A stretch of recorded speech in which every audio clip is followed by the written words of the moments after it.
សួស្តីអ្នកទាំងអស់គ្នាថ្ងៃនេះ admin មានវីដេអូមួយដ៏សំខាន់សម្រាប់អ្នកគ្នា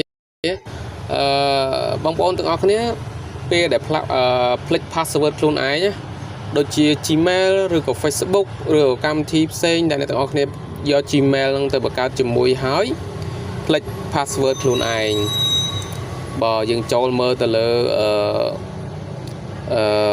Play Store ទេយើងចុចលើអា profile Play Store យើងឃើញតែអក្សរ Gmail របស់យើងទេអត់ដឹង password ប្រហែលទេហើយឲ្យគេបង្កើតឲ្យគេអត់កត់ឲ្យទៀតអញ្ចឹងប្រហែលជាពិបាកហើយក្នុងការស្វែងរកទៅលើ password មួយហ្នឹងឥឡូវថ្ងៃនេះគឺ admin មានវិធីសាស្ត្រមួយដោយបងប្អូនទាំងអស់គ្នាឆែកមើល password ខ្លួនឯងផ្ទាល់មិនថាផ្លិចយូរហើយក៏ដោយហើយប្រើបែបម៉េចមិនបានកត់ទុកក៏ដោយក៏យើងអាចឆែកឃើញដែរហើយជាពិសេសបងប្អូនទាំងអស់គ្នាពេលដែលស៊ូថាង Facebook password មិនអត់ដឹងហើយបើយើងអត់ដឹងយើងដឹងថាប្រើបែបម៉េចពេលខ្លះយើងលុប Facebook លុប Gmail ឬក៏លុបអីផ្សេងទៅយើងអត់ដឹងថា lock ចូលបែបម៉េចអត់ដឹងលេខកូដឥឡូវទៅមើលជាមួយខ្ញុំទាំងអស់គ្នាងាយហើយស្រួលទេបងប្អូនតើឥឡូវមើលមួយកុំព្រិចភ្នែកហើយបើសិនជាពុកម៉ែបងប្អូនមានចម្ងល់ទៅលើវីដេអូណាមានចម្ងល់ខ្លួនឯងខាងការប្រើប្រាស់ទូរស័ព្ទបែបម៉េចអាច comment ក្រោមវីដេអូខ្ញុំបាន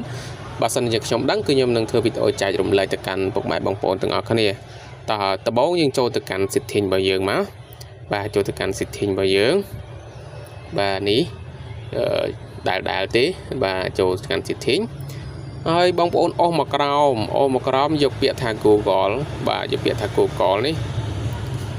នេះ Google បាទយកពាក្យថា Google នឹងមកបាទយើងចុចចូលលើ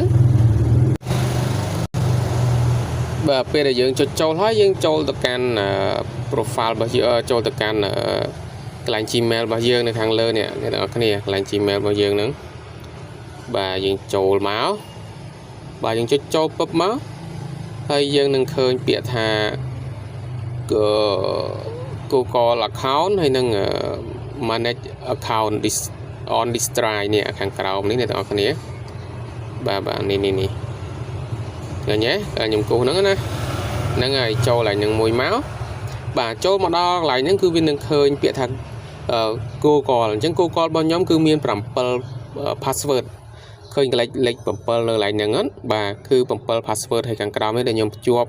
នេះថា Google របស់ខ្ញុំហ្នឹង Gmail របស់ខ្ញុំទាំងអស់ហ្នឹងណាអាហ្នឹង Gmail មាន7 password មាន7 Gmail ហើយខ្ញុំភ្ជាប់នេះមានទាំងអស់មាន Telegram មានស្អីអញ្ចឹងណាហើយឥឡូវយើងចង់ដឹងថាក្នុង7 password របស់យើងហ្នឹងនៅក្នុងកម្មវិធីអីខ្លះហើយយើងចុចចូលមកចុចចូលកន្លែង Google 7 password ហ្នឹងមកអូខេអញ្ចឹងវានឹង load មកហើយload មកហើយអ្នកទាំងអស់គ្នានឹងកន្លែងលេខខាងលើនេះ Gmail របស់យើងអ្នកទាំងអស់គ្នាតែយើងអត់ចុចលើវាទេយើងចុចលើ Google Password Manager បាទនេះខាងក្រោមនេះបងប្អូនទាំងអស់គ្នាបាទនេះកន្លែងរូបសោនេះណាហ្នឹងហើយកន្លែងរូបសោហ្នឹងអញ្ចឹងបងប្អូនចុចពឹបមកនេះចុចពឹបមកវានឹងប្រាប់នេះជាមួយនឹង Google Live ច្រឡំ Google Live Bingo Live អីផ្សេងគឺយើងនឹងនេះយើងនឹងមានន័យថាយើង log in ចូលបាទនេះជាកម្មវិធីដែលយើង log in ចូលបាទឥឡូវ